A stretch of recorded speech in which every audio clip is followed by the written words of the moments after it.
É importante entendermos que são as nossas atitudes que emocionam o coração de Deus, e Ele se inclina de uma forma mais afetuosa, de uma forma mais interessante em nosso favor.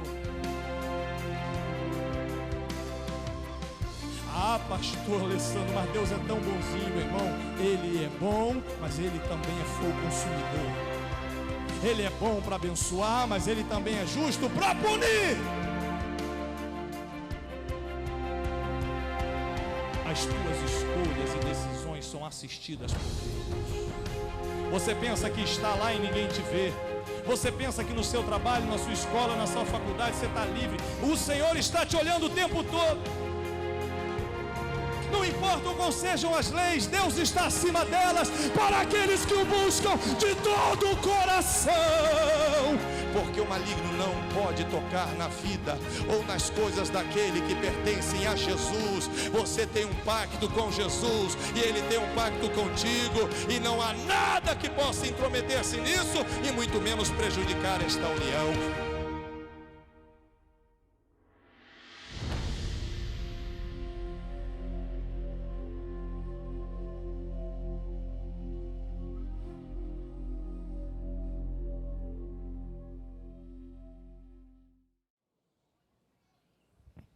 Pai do Senhor Jesus, irmãos. Oxe.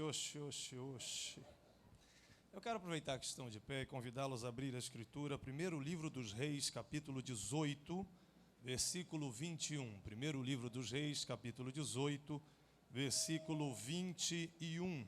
E pedir que, mesmo após a leitura e após vocês se assentarem, permanecerem com a Bíblia aberta nesse capítulo 18 aí, do primeiro livro dos Reis. Eu quero agradecer a Deus a oportunidade de estar pregando mais uma vez aqui na nossa igreja. Agradeço ao pastor Eliseu, ao pastor Marcos, a oportunidade e a confiança mais uma vez. E também a paciência de cada obreiro aqui nessa tribuna, paciência de nos ouvir. Primeiro livro dos Reis, capítulo 18, versículo 21. E depois permaneça com a Bíblia aberta aí, por favor. Diz assim: E Elias se chegou a todo o povo e disse: Até quando cocheareis entre dois pensamentos? Se o Senhor é Deus, seguiu, mas se Baal, seguiu. O povo, porém, não lhe respondeu nada. Podem sentar, queridos.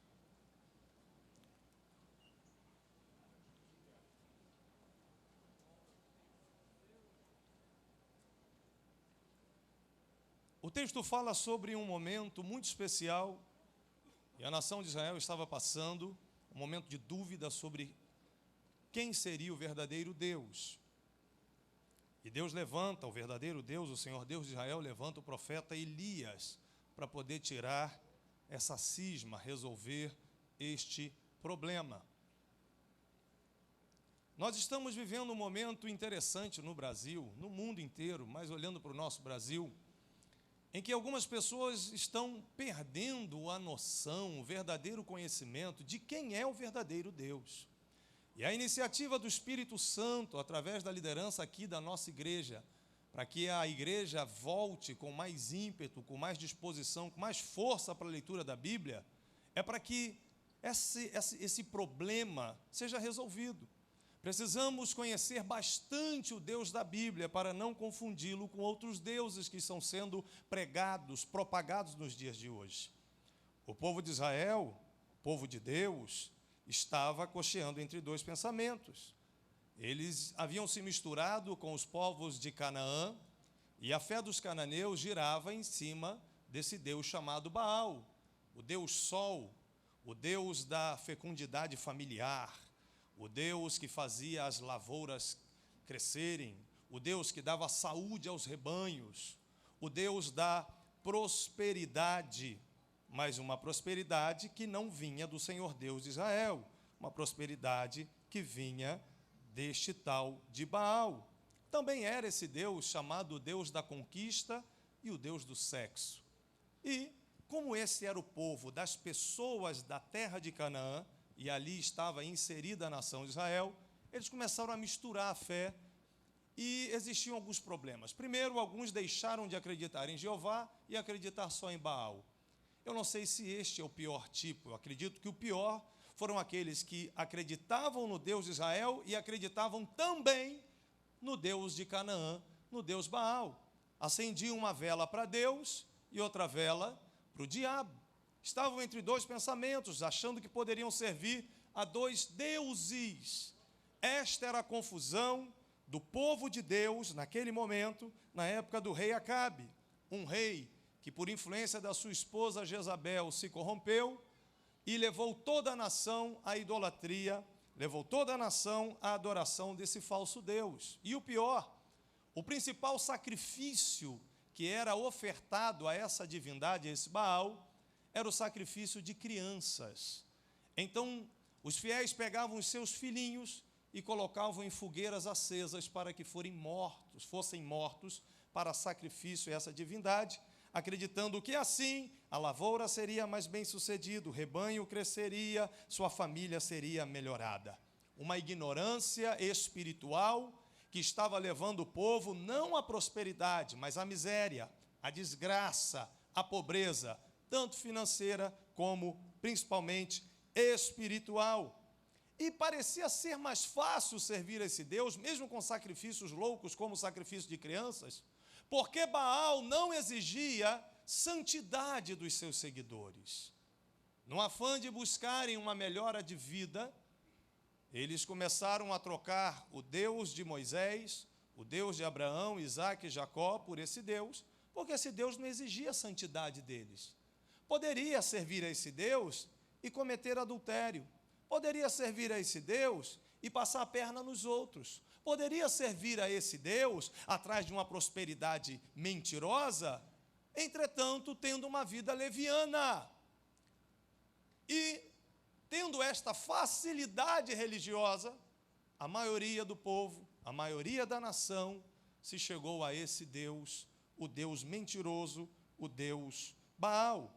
As pessoas conheciam o Deus de Israel, as pessoas conheciam o Deus de sua Bíblia, da Torá e os profetas. Entretanto, era um conhecimento que não era experimental, era um conhecimento teórico. Ei, você ouviu falar do Senhor Deus de Israel, o Senhor Deus Jeová? Ouvi falar, mas na prática eu prefiro procurar Baal, porque parece que ele me dá retorno imediato. Na prática, eu prefiro procurar Baal, porque eu não preciso mudar meu estilo de vida. Na prática, eu prefiro andar atrás de Baal, porque eu posso ter os meus pecadinhos escondidos, e acredito que ainda assim terei prosperidade, minha família será boa, a minha vida será melhor, porque eu continuo com meus pecadinhos escondidos, servindo a esse Deus. Mas quando o cerco apertar, eu vou lá e boto uma ovelhinha no altar de Jeová, eu dou um jeitinho de andar com os dois.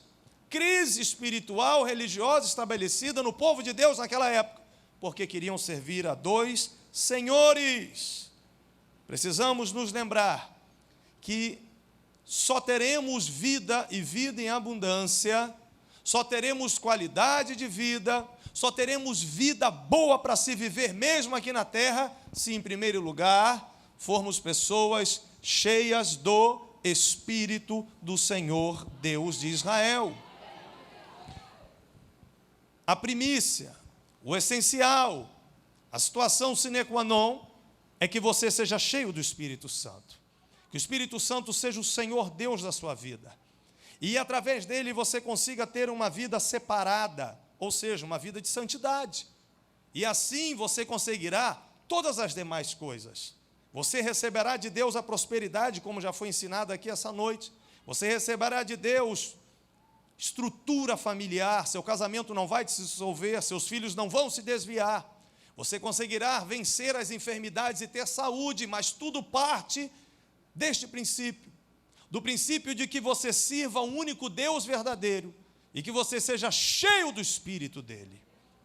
O povo de Israel perdeu essa noção, perdeu esse conhecimento, se esvaziou, não entendia mais que deveria ser assim e achava que de qualquer maneira alcançariam qualidade de vida, prosperidade, enfim, o que já falamos. E isso ficou evidenciado quando Deus levanta o profeta Elias e ele chega diante do povo e pergunta: até quando vocês vão cochear entre dois pensamentos? Qual é o Deus que vocês querem viver? Vocês querem viver com Baal, que permite tantos pecadinhos e tantos errinhos e tantas coisinhas que podem ser jogadas para debaixo do tapete? É esse Baal que vocês querem servir? Ou vocês querem servir o Senhor Deus de Moisés, de Abraão, de Isaac, de Jacó, o Deus de Israel? Mesmo que você tenha que se arrepender dos seus pecados, se converter dos seus maus caminhos, se consertar, refazer suas alianças todos os dias, qual Deus a quem você quer servir? E materialmente, fisicamente, o que estava mostrando essa crise, esse caos, essa tragédia nacional espiritual de Israel, era o altar do Senhor. O altar onde os holocaustos, os animaizinhos eram colocados para serem oferecidos ao único Deus, que deveria ser o único Deus da nação de Israel. Esse altar estava quebrado, sem funcionar, abandonado, e já não se via fogo, já não se via mais sacrifício, já não existia mais oferta ao verdadeiro Deus, ou seja, esse altar não estava funcionando. Hoje, como crente em Jesus Cristo, como cristão, você não precisa vir aqui para a DIG trazendo uma pombinha, ou um cabrito, ou um bezerro, e pedir para o pastor Eliseu meter a faca e tocar fogo aqui. Isso acabou, porque Jesus, morrendo na cruz, ele foi o último e suficiente sacrifício. Ele se fez sacrifício, um animal de sacrifício pendurado, sangrando, cortado e sangrando e humilhado na cruz. O Cordeiro de Deus que tira o pecado do mundo se fez o único e suficiente sacrifício para a salvação de uma vez por todas das nossas almas. Então não precisamos de animais para expiar os nossos pecados. Jesus é o Cordeiro que nos salvou quando foram alcançados por esse sacrifício. Jesus ressuscitou, está no seu trono à direita de Deus Pai. Mas o que seria então nos dias de hoje o altar? O altar hoje é o seu coração. A palavra de Deus diz: filho meu, dá-me o teu coração. Jesus disse que devemos guardar o coração, porque dele procedem as saídas para a vida. O seu coração, ele é o centro das suas emoções, biblicamente dizendo, o centro dos seus pensamentos, o centro da sua vida. Onde estiver o seu coração, ali estará o seu tesouro. Por isso, o seu altar hoje é o seu coração, é o centro de tudo que você pensa, de tudo que você é, de tudo que você entende, de sua visão de mundo. E este coração é o altar. Se esse seu coração não estiver limpo, se esse seu coração não estiver afim, se esse seu coração não estiver desejoso de ter o fogo da presença de Deus, então o seu altar estará quebrado, o seu altar não estará funcionando. Não é apenas desejar uma religião, não é apenas frequentar um templo, não é apenas participar de uma reunião evangélica, é ter o coração cheio do fogo do Espírito Santo. É isso que fará de você um homem ou uma mulher de Deus todos os dias nesta vida e depois na eternidade.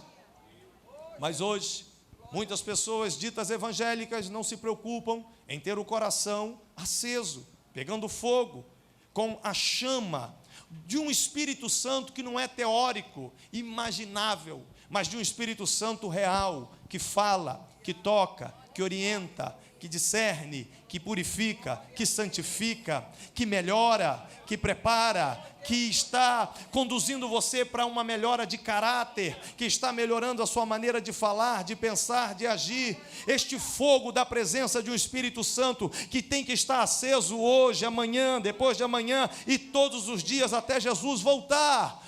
Este fogo e esta presença é que são verdadeiramente a marca do verdadeiro cristão. O que garante a tua subida no arrebatamento da igreja é se esse teu altar ainda pega fogo. O que garante a vitória sobre os inimigos é se este teu coração ainda tem fogo aceso nele. O que garante a você uma vida de vitória contra a pornografia, falcatrua financeira, violência, palavrão, xingamento e todas as obras inerentes à carne, tudo que nos persegue todo dia. O que vai fazer você vencer a si mesmo e ao diabo diabo e o mundo é se o teu altar está aceso, se o teu altar está funcionando, se no teu altar tem fogo vivo e real da presença do Espírito de Deus. O problema é que muitos sabem disso, entendem isso, mas não procuram viver mais isso.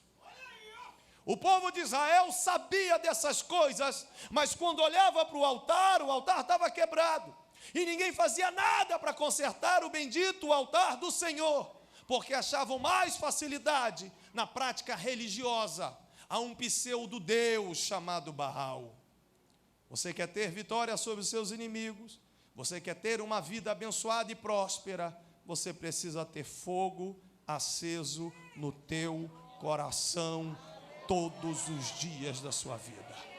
A religião evangélica, irmãos, a nossa religião é a religião do Espírito Santo. Jesus está no trono dele no céu, e quem veio à terra para salvar você, transformar você, preparar você e depois levar você para apresentar o noivo Jesus que voltará, é ele, a terceira pessoa da Trindade, o Espírito Santo de Deus. E ele não está voando ou passeando na igreja, ele está morando dentro do teu coração. Ele é o fogo presente no teu altar.